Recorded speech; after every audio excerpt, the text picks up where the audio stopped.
Hello and welcome to Voices of the Industry, a podcast series bringing you leading industry voices who challenge thinking across transportation, infrastructure and cities.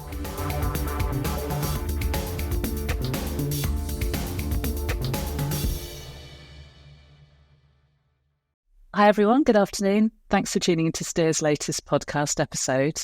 And today we're going to be discussing local area energy plans, or LAEPs, which are rapidly gaining traction as a way for local authorities to understand and take action on the opportunities for decarbonisation in their local areas. And LAEPs are data-driven, bottom-up approaches which allow authorities to map their energy use across their local area and to then create a bespoke roadmap to net zero that covers all aspects of energy, from buildings, transport and local industry, and helps to really get under the skin of the local needs and challenges within their local area. I'm Nicola Kane. I'm a director in Steer's Manchester office, and prior to joining Steer, I was head of strategic planning at Transport for Greater Manchester and responsible for leading Greater Manchester's long-term transport strategy development. And so I know all too well that developing great plans and strategies is one thing, putting them into action is another. And so I'm delighted to be joined today by Mark Atherton, who's Director of Environment at Greater Manchester Combined Authority and has really been a pioneer in the use of local area energy plans. And Mark and I used to work quite closely together when I was at TFGM. So yeah, it's great to have you here today, Mark. Thank you for joining us and taking the time out of your busy schedule. Good to be here and good to see you again. So I guess just to kind of introduce a bit about you and your role, do you want to just say a few words about your role and maybe just highlight something you're particularly proud of that you've worked on since joining the Combined Authority? Sure. So my role as Director of Environment at the Combined Authority is really to work on behalf of the Mayor, bringing together the 10 local authorities to look at how we deliver the Greater Manchester 5-year Environment Plan, which was launched in 2019. And I very much frame it as how the Combined Authority works as one of the 10 local authorities to support those 10 local authorities to deliver their ambitions for net zero. Most of them have delivered quite a lot already in the last few years. They've all declared a climate emergency and most of them biodiversity emergency as well. So if you're asking what am I most proud of, I think I've probably got to be a little bit humble and say it's not really about me. It's about the people I work with, both the people in the districts and the people in my teams, who I think have really tried to understand how we can accelerate from where we are now to carbon neutral by 2038, which is the Greater Manchester ambition. And I think we've put a lot of good building blocks in place and we are getting to that space where we're ready to accelerate. I'll say more about that a little bit later. So if there was one thing, I think it's about capacity, actually. When I first came into the role, the amount of resource that we had to put into tackling climate change was at the CA level was relatively low. And over the last 5 years, bidding for successful projects and winning bids, we've built that capacity up so that we have more people, more technical detail and more capacity to be able to support those districts to do more. Brilliant. And it'd be good to come back and talk a little bit about maybe some of that sort of joined up strategic planning, because I know that's an area that Greater Manchester again has really been leading the way on. So perhaps we can touch back on that later in the conversation. Sure. Great. Thank you for joining us, Mark. Also with us today is Shivali Mathur from Amberside Advisors, which is part of the Steer Group. And Shivali joined Amberside at the end of last year and was previously in the Project Management Office of the Department of Energy Security and Net Zero, or DESNZ, as we like to call it. She's fresh from hosting our panel of experts at the Unlocking Decarbonisation event, which Steer ran at UK Reef. So thank you for hosting that, Shivali. It was a really good event. Do you want to tell us a little bit about you and also any sort of key takeaways that you took from that decarbonisation panel that we ran?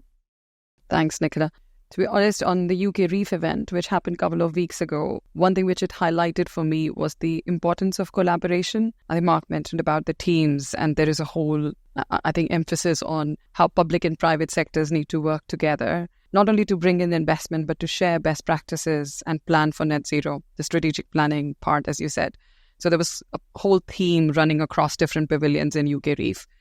It also provided some insights on how can we accelerate decarbonisation at pace and scale. I think that deadline for our targets is not that far off now. And for me, Greater Manchester is one of the really good examples on how to foster strategic partnerships, which was also another theme of UK Reef. Another one for Steer and Amberside I felt was market intelligence. Apart from networking, there was a great emphasis on diversity and inclusion, which personally I do believe has a great impact on systems resilience. And if I'm honest, today I'm really honored to be here with Mark. My journey started off at GMCA back in 2010 or 11 when we did the NEDO project. That was the first time I saw the power of collaboration between combined authority, local authorities. There were 3 local authorities working on it, on social housing project, and DNO. The DNO was involved and was a major stakeholder at the time. So my first smart city project. Brilliant. Well, it'd be great to maybe hear a bit more about that project through the conversation as well, Shivali. I think that was slightly before my time. So yeah, be fascinated to hear a bit more about how that went. So let's kind of go back to basics, maybe for people who aren't familiar with the local area energy planning process. Mark, do you want to just kind of briefly explain what is a LAEP and how does it work? Sure. So as you said at the top of the programme, LAEPs are data-driven spatial collaborative planning tools to help unlock investment. And in our terms, what they really do is look at where we are now in terms of transport, built infrastructure and energy infrastructure, and look at where we need to be to get to carbon neutral by 2038. And they help us to plot a course between now and our goal. It's a 7-step process. First of all, you identify and engage your stakeholders. Then you look at setting an area vision. So for us, carbon neutral 2038, our objectives and targets. You create an understanding of the local area energy system by looking at data and engaging with your partners. You investigate what the future local energy scenarios might look like, produce a local energy strategy, and then you test it, lead some of the implementation, monitor, review it, and then you start all over again. Brilliant. So where are you now in that process in GM, and are they starting to actually deliver on the ground yet? Yeah, so we produced our LAEPs about 2 years ago now. We have one for each district in Greater Manchester, and we have Greater Manchester Plan, which sums the 10 districts. And all of them have started delivering. We have programs of activity looking at how we retrofit domestic properties, retrofit public buildings, look at how we install electric vehicle charging infrastructure, look at generating energy locally where we can make that work, and look at things like heat networks, which are a little bit longer term but more strategic, but highly important. And the idea behind the local energy plans is to almost understand how you can create a system, a multi-vector approach, which foresees how energy might be both used and generated in the future, and how you can bring those two things together efficiently and effectively. And by that I mean the real purpose is to try and not leave ourselves without any white elephants, any stranded assets. So what we're trying to do is almost predict the future. Now, the energy system is moving so quickly. Almost weekly, there's something that changes in the energy system in the UK. So it's very difficult to predict more than a few years out. And that's where the LAEPs come into their own, because what they allow you to do is plan for the immediate, almost the no-regret actions. And you can start working on those so that you don't inadvertently invest in something that you might have been better leaving to a future date. And all 10 districts in Greater Manchester are delivering on those plans. And we're making good progress. We're still a long way away from our target. I'm not gonna lie, a long way to go. But we've laid a really firm foundation, and now I hope we'll be able to accelerate from here. That's brilliant. And were there any kind of big new insights which came out of all that kind of data analysis and engagement that you did? Yeah, the scale of the challenge was probably the biggest insight, because we knew it was going to be difficult. But what the LAEP process told us was that within the next 5 years, we need to try and retrofit something like 140,000 homes. We need to look at how we can generate nearly 2 gigawatts of renewable energy. We need to find enough charging infrastructure to support the implementation of nearly 200,000 electric vehicles on our roads. And we need to think about how we develop heat networks that could support 8,000 homes and 116,000 heat pumps. So there are big challenges and big delivery challenges over the next 5 years if we're going to try and keep on track to be carbon neutral by 2038. So the scale of the challenge came home to us, because to put that into context, even with the work that we're doing at the moment, we're probably retrofitting or supporting the retrofit of around 7,000 homes a year. That's a long way away from what we need to, which is nearly 60,000 a year, really. However, I'm only counting in that the ones that we are involved in from a local authority perspective. Obviously, householders all over the conurbation are investing in their own property, and it doesn't include those numbers. So we need to add those into the 140,000 target. Great. Shivali, I suppose you've been working at national levels through your previous role. What's your perspective on how, I suppose, the role of national government in kind of supporting this acceleration towards net zero and decarbonisation? I think GM contributes to 3% from heat perspective, so it's one of the biggest cities in that realms, and then Bristol is another one. The whole idea of LAEPs being data-driven, spatially, I think that's a good starting point, put into a zoning methodology software, and then it goes into refinement from towns and cities perspective, and then drill down. I think policies, regulations, the support coming from the central government is helpful for the combined authorities and local authorities. On skills supply chain, so a lot of emphasis recently from PSDS perspective, and also skills development has been from DESNES as well, some schemes. But locally, I've seen there has been, and especially working with Greater Manchester from years ago, a lot of emphasis on how can the skills and supply chain be built in the regions itself. How can the 10 local authorities or districts upskill their own contractors to be able to deliver and look after the heat pumps in future? So I think national level and local level almost needs to work in tandem for the wider outcomes. That's great. And do you want to talk a bit more about that social housing case study? Because that sounds really interesting. Oh, the Nedo case study. Yeah, I think that was the first smart city project, Mark, in the country. I would say the aggregation of 550 heat pumps. Greater Manchester was bold enough to put their 3 councils in front and get the funding from Ministry of Japan. And in the first, I think it was first time ever, even from a heat pump manufacturer perspective, we had seen aggregation at that level from social housing perspective. Catapult were indirectly, or ETI at the time, were involved. And it was the challenges which we saw were quite unique at the time. Community engagement, first of all, even to get a free heat pump in a property was a challenge to explain how it would work. The whole concept of low temperature radiators and the radiators not being super hot at 70 degrees was another challenge. But I think working together, one of the learnings was working together with the councils for a manufacturer and for delivery contractors was key. One of the key learnings we saw from that project. So I think now that has become a gospel that everyone should involve communities. Second one was DNOs. So I remember that case of, and Mark might be able to say that in details because I just attended one meeting on that one, was sheltered housing. The project was also almost going to stop at that point because DNOs mentioned about the constraint network, and we had to find out other ways of doing so. Maybe, Mark, you can expand a little bit on Nedo project. Yeah, so we were fortunate to get investment from the new energy demonstration organisation of Japan, which, as Shivali says, is part of the Japanese government, to the tune of about 30 million. And the programme lasted about 4 years, I think, eventually.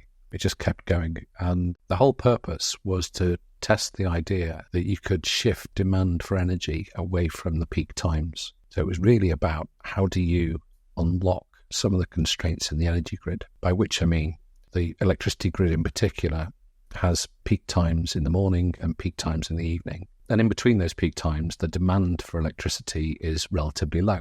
So what we need to do as a society is either increase the capacity of the grid, which is incredibly expensive, or we need to shave the peaks off those peak times and smooth them out a little bit.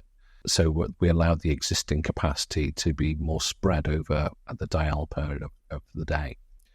And that's really what the Nedo project was about. It's about how do you get 550 heat pumps working in social homes across Greater Manchester to store heat at times when the demand on the grid was low, and utilise that heat in the home when the demand on the grid was high. So you're taking demand off the grid. And it worked very well, but as Shivali correctly said, we probably learnt more about citizen and community engagement and what it takes to take people on the journey to explain what a heat pump is. And not just that, but you have to try and understand what demand side response is. And what we found was actually the residents that just took the technology and let it be set up for them and let it run were highly satisfied.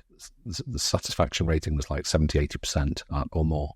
But of course, with any new technology, some people like to play with it a little bit. And what we found was we'd set up the system so it would work at its optimal temperature or its optimal range.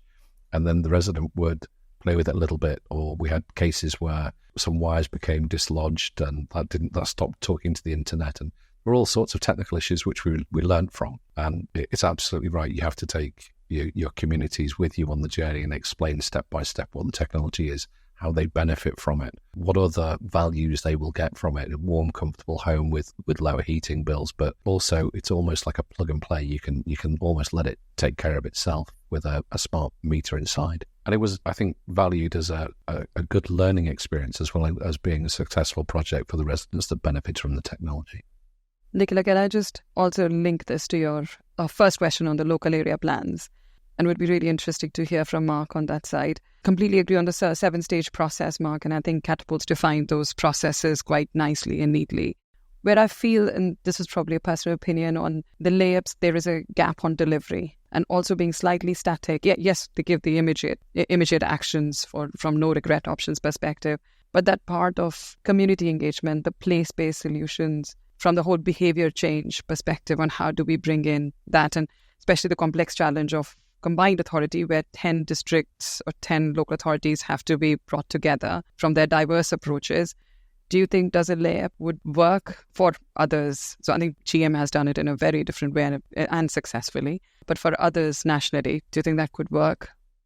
I see no reason why not. I think you're right to point out the complexities of working across 10 local areas, but we work very closely with those areas in Greater Manchester, and you also benefit from the interaction between the districts talking to each other about their challenges and their successes. So they learn from each other, but they also share each other's burdens when things don't go as well or as planned. So I think what the LAEP process does is give you a common understanding of the energy system across 10 districts. It puts it all on the same plane, so you can understand how your district varies from a different district next, maybe a neighbouring district.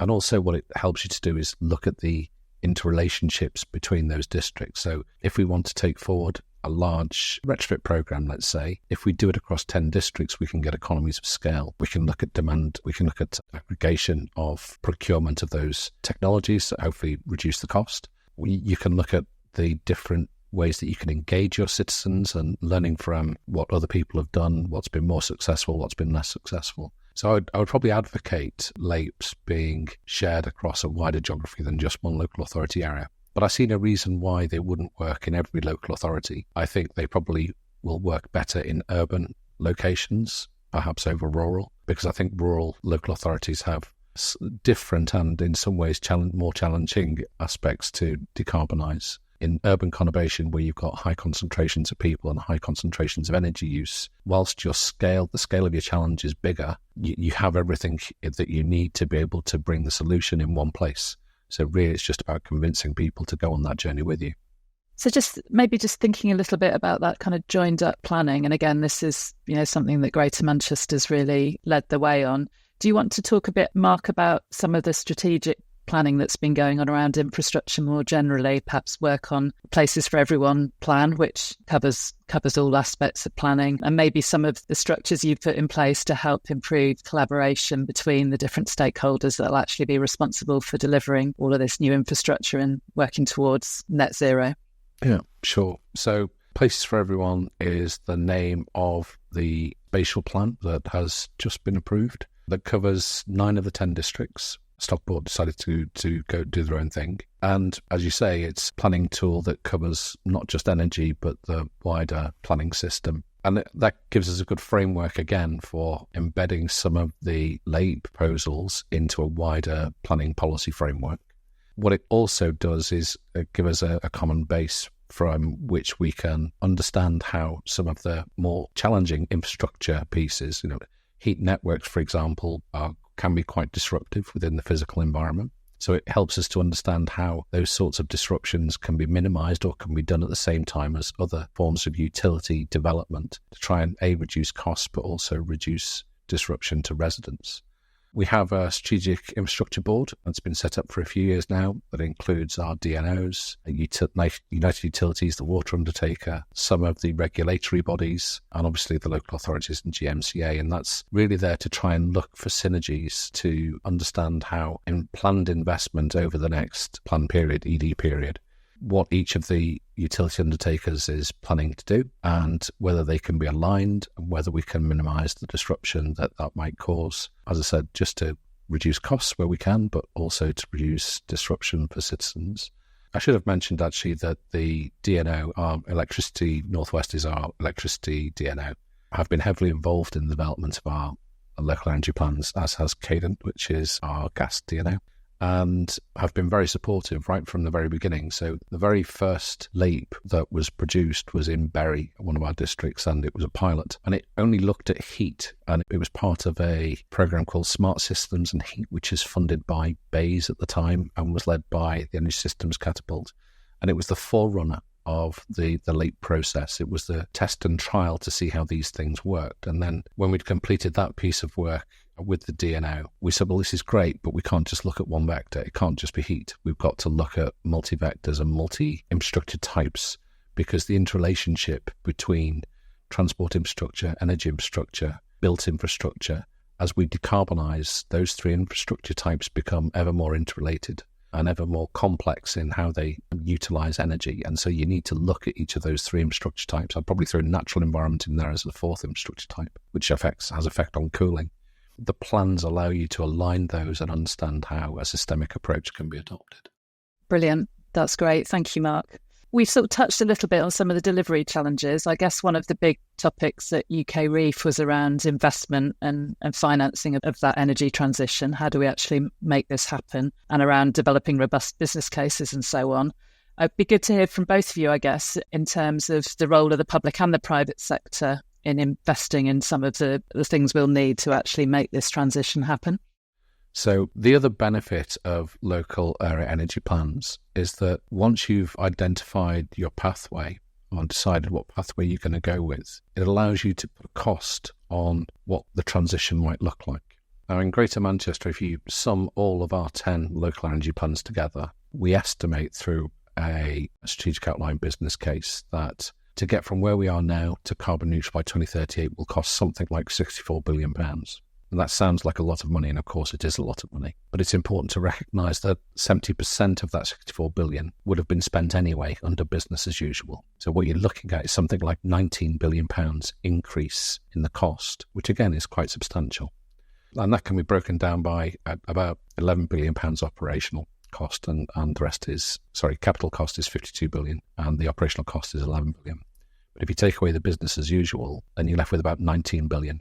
Of that 19 billion, we think about 12.5 billion is within the influence of local authorities. And that means that you look at the asset classes that the combined authority and the local authorities have some influence over, which would include things like generation and storage, social housing retrofit, public building retrofit, heat networks, and electric vehicle charging. Those 5 asset classes we don't control or own in many instances, but we have some ability to be able to influence them. And what we're trying to do now, and this is our next step, is work out how we can fund those asset classes by blending public finance that's available. We've been quite successful in getting national government grant with available local public grant, public funding, with then private finance. And we are in the process now over the next 2 years of working with DESNZ as what they call a net zero accelerator. Ourselves and West Midlands Combined Authority are the 2 accelerators or trailblazers that they're working with to understand how we can bring forward billions of pounds worth of projects to be able to take to market and blend that with other forms of finance to create viable and deliverable investments in decarbonising our city region. So LEAPs also allow you to start planning for how you finance some of these transitions. And presumably they make that investment more credible to people who are looking to come into a city region like Greater Manchester. You've done your homework. Yes, certainly. And I think also we recognise that the public sector may need to take some of the early risk to encourage the private sector to come through. But we've had some really positive discussions from pension funds and other investment organisations who are genuinely keen to invest in low carbon solutions, but need to be provided with surety that they've got long-term pipeline of projects that are viable, investable, and will create a return.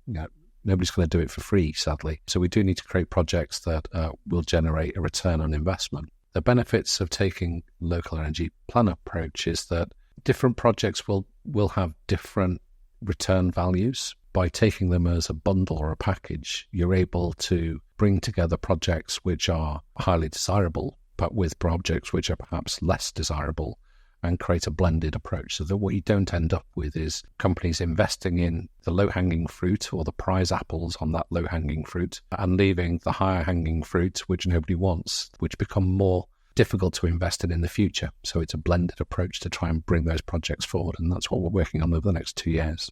That's great. And there was quite a lot of discussion around project pipelines, investment pipelines, wasn't there, Shivali, at the UK REEF event? I don't know if you've got anything else you want to add to that topic.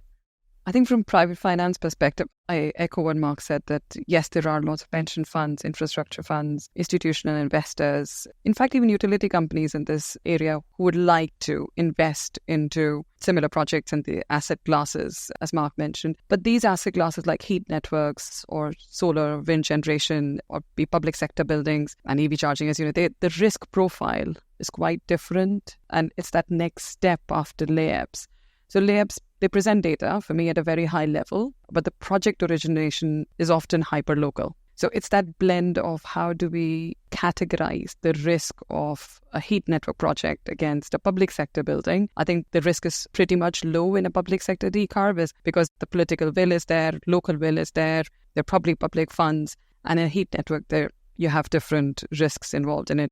EV charging is a different risk profile. So it's mapping the risks to the asset classes for the investors and matching it to their appetites. It's almost creation of an investor prospectus, which was again another theme in UK REEF. And there was a question from one of the audience in our own panel where they asked that would it be useful for local authorities to have an investor prospectus ready for the investors, that which asset class provides what sort of a return and what risk level. So it's easier for them to just choose. And we had Andrew Farimon from Aviva Investors as well, with a similar thought process. So really, really keen, I think, to take that next step. And I think Greater Manchester is already looking at testing the assumptions of the strategic OBC and take it to the next level before the DPS is ready on the Net Zero Accelerator. So is that bridging the gap from LAEPs to delivery for the investors?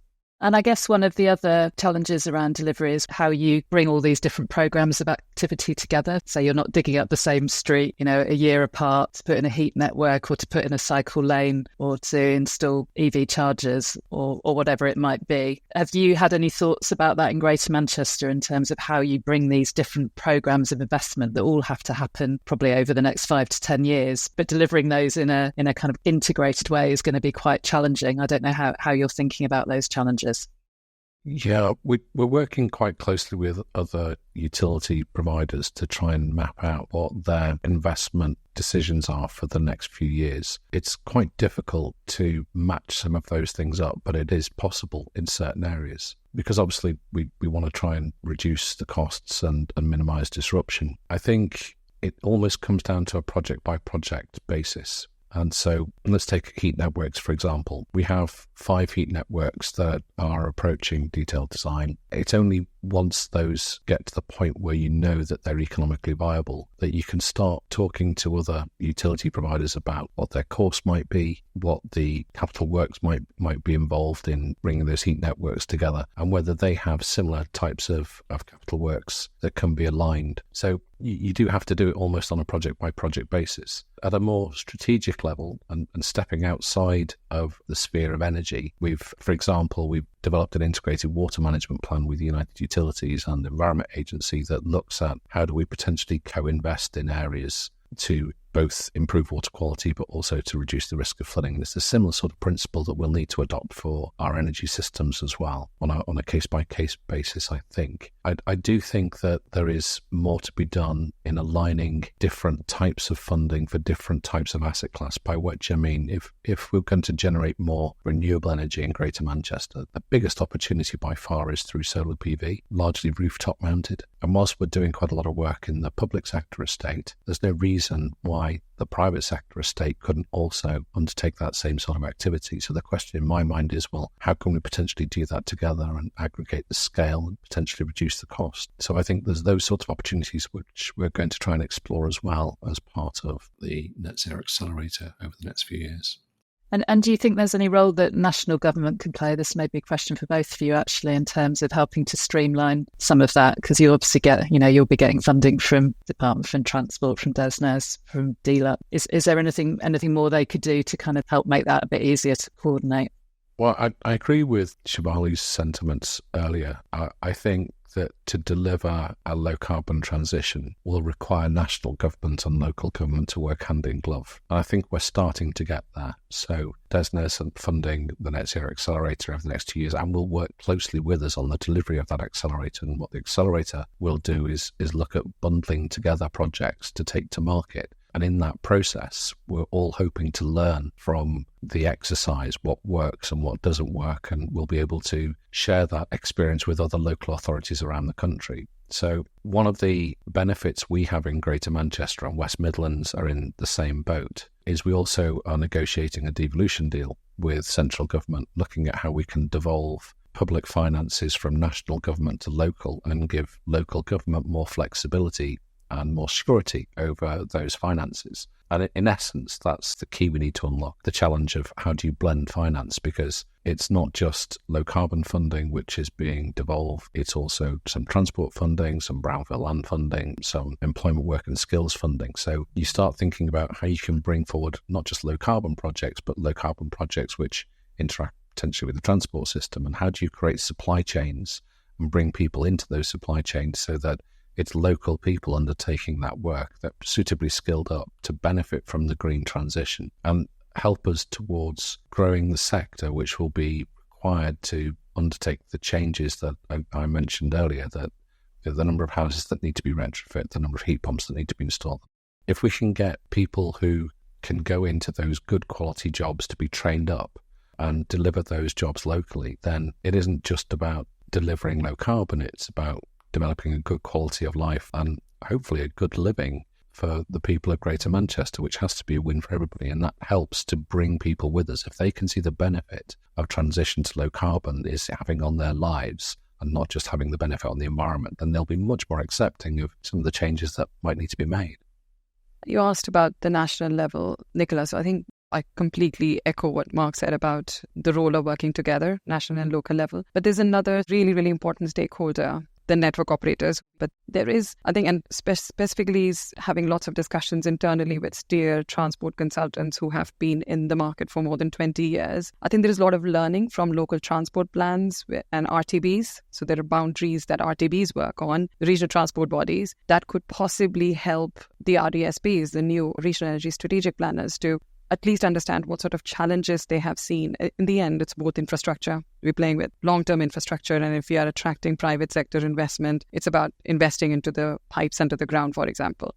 And the regional transport bodies have a lot of experience from the last 20 years in establishing it. So I think to be able to then fast-track this process, it's almost how do we work together as a system, and probably also bring those consultants on both sides together to create the momentum for happy communities, as Mark said. If people feel that, yes, it's bringing value to them, it's fashionable to drive an EV car, Tesla, but probably not as fashionable to have a heat pump or connected to a heat network. So we probably need to combine the non-fashionable and fashionable items together to make it more valuable. I was listening to Mark talking about those kind of how you manage those peaks in energy demand, and do you try and increase the capacity just to cater for those peaks? And that's exactly the challenge that we faced. Maybe slightly less so post-COVID, but with transport, and you don't want to have roads that are wide enough just to deal with those peak periods, which are relatively short. So I think we're facing a lot of the same challenges across different sectors, and I think there's lots more that we could do to kind of share tools and techniques and ways of thinking about these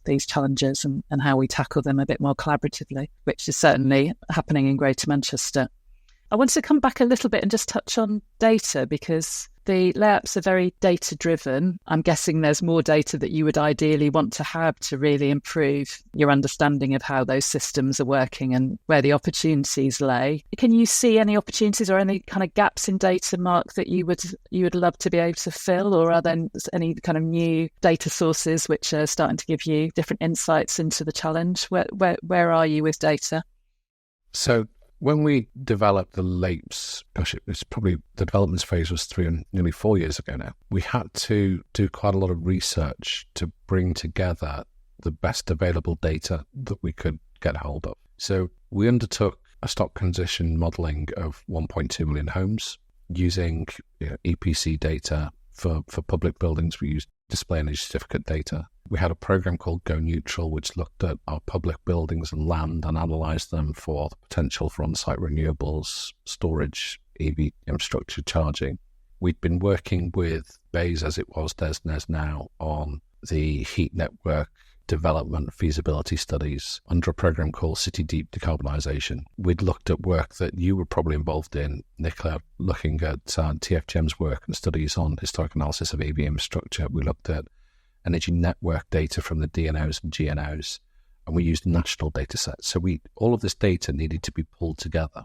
And it was one of the more challenging parts of developing their LAEPs. My difficulty, I think, is that even though we've used the best available data, that data is constantly improving. And so my question is, well, how do you keep the LAEPs up to date with the best available data? I think that's a real challenge, not just for Greater Manchester, but for anybody else going down this route. So what we're working on at the moment is trying to understand how we can visualize that data in a different way. How can we keep the data regularly updated rather than just doing another LAEP every 5 years, which is the other way to do it. It's perhaps the traditional way to do it. You put a plan in place and then you do it again in 5 years' time, you see what's changed.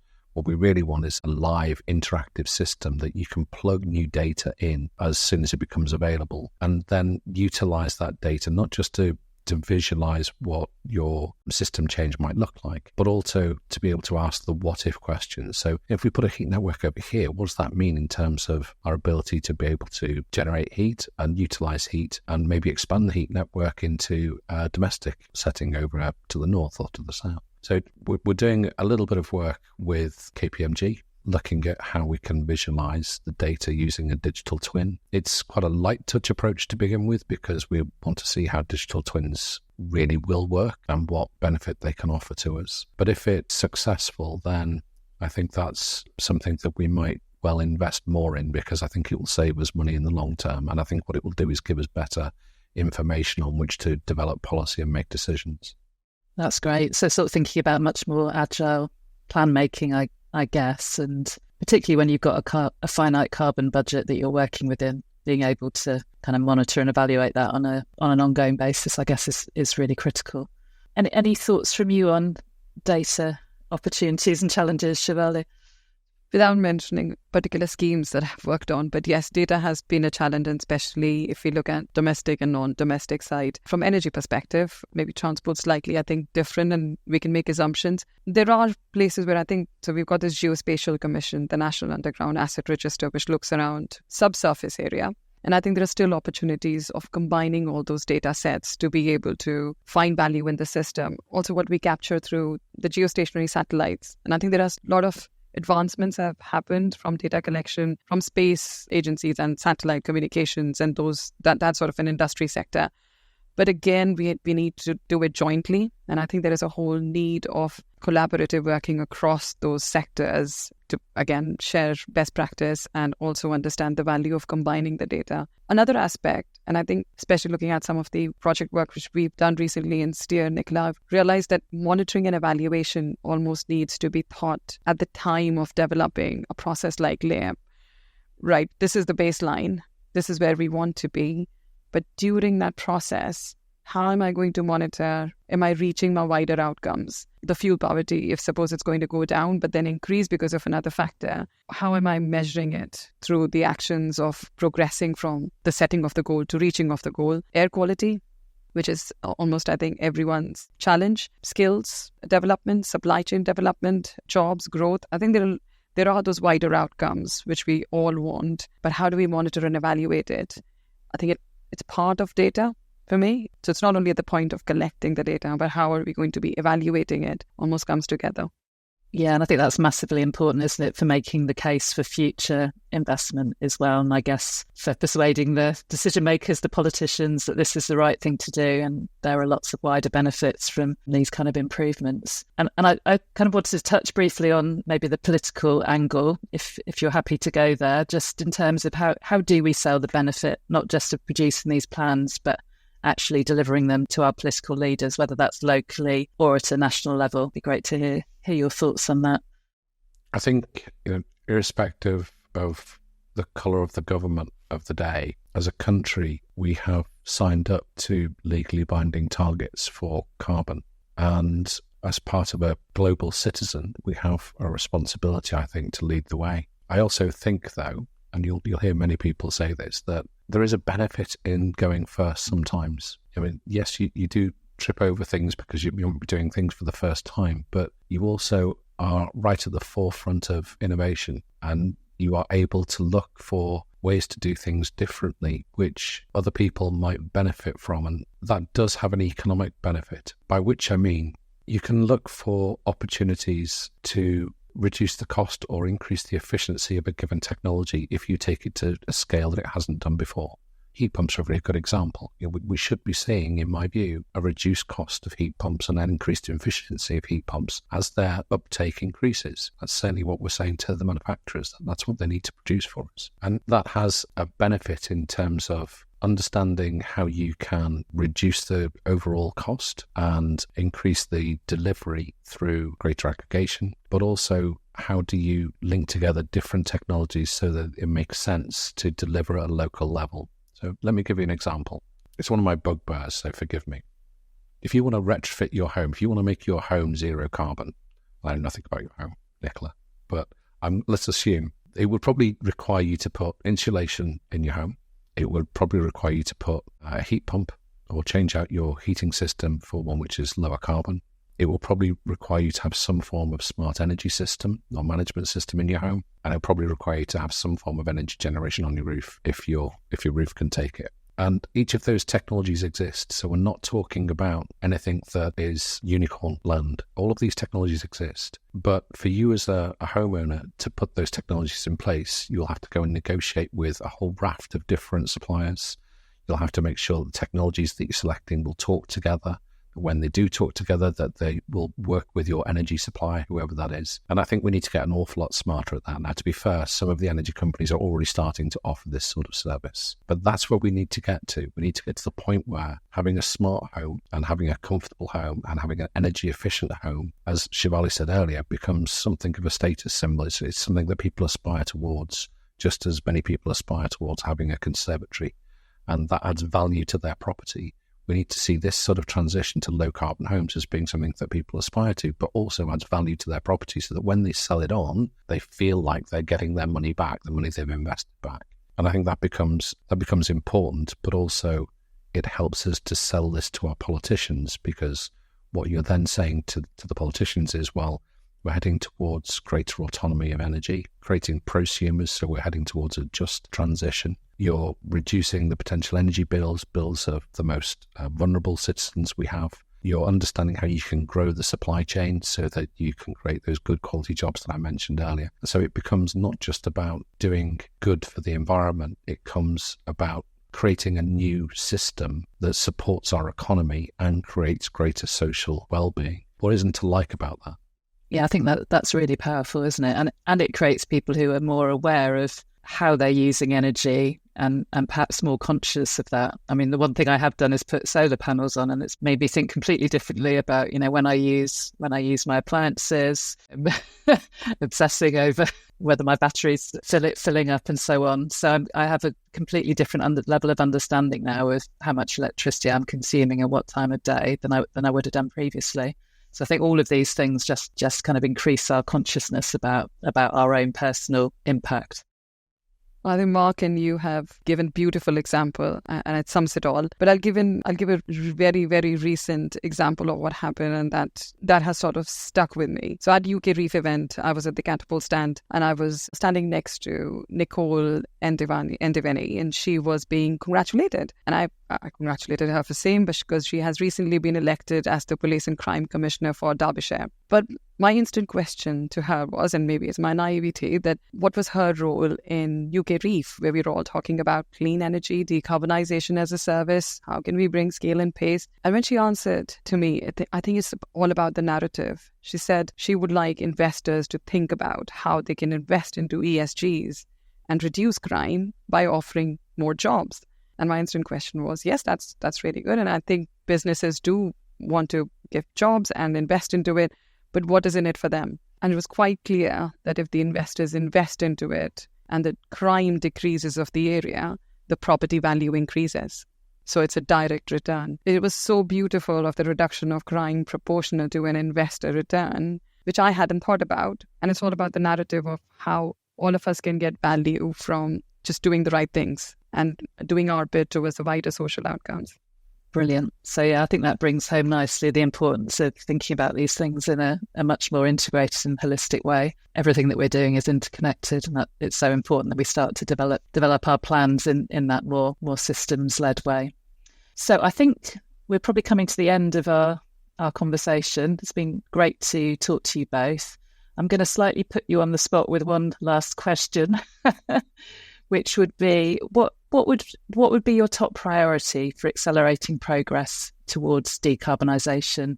Let's say over the next 12 months, like things that we should be getting on with immediately. Mark, I'm sure you think about this all the time, but what would be top of your list of priorities? The next 12 months, I think, is all about creating investment cases. So some of the figures I gave you earlier are strategic figures, and they're great. But we need to take those down into outline business cases that we can better understand the financial viability of a package of these schemes so that we can understand what we can pitch to the market and whether that is going to be attractive to the market. And that will be key for us in the next 12 months. And we are having conversations with investors. And their first question is, well, what does the pipeline look like? And I think whilst we have a developing pipeline, understanding the quantum of that and what the return of that pipeline might be is something that we need to develop over the next 12 months, a better understanding of in the next 12 months or so. So that's my priority. Brilliant. Thank you, Mark. Shivali, what would your top priority be? For the next 12 months, collaboration to bringing effective public-private sector partnerships for the outcome of happy communities. I think that for me, that sums it all, and we'll get the right outcomes, which will hopefully lead to the right outputs and correct inputs. Brilliant. That's great. Well, thank you so much, both of you, for your time this afternoon. We covered an awful lot of ground there, given me lots of food for thought, and great to hear the latest work in Greater Manchester, how that's progressing, Mark. Yeah, keep it up. It's fantastic. Thank you all very much.